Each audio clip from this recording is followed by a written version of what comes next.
د فاتحه مبارکه سوره چې د قران عظیم شان لومړی سوره ده په مکه معظمه کې را نازله شوې ده او مبارک آیاتونه لري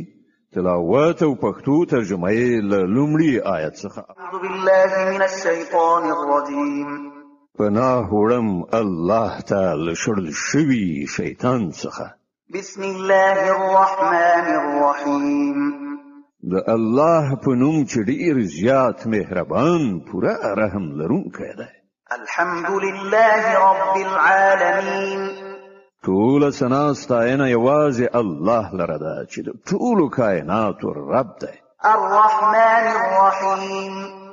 ډیر زیات مهربان پوره رحم لرونکی دی مالک یوم الدین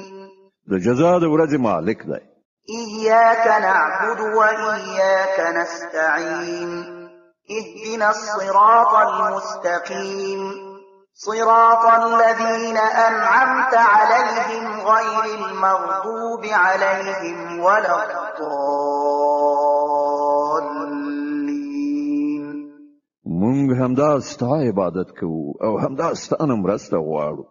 مونږ ته سمه لاره وښیه د هغو کسانو لار چې تا پرې پیرزوینه کړې ده چې غوسه پرې نه ده شوې او بېلارې شوي نه دي صدق الله العظیم الله ستر رښتیا ویونکی دی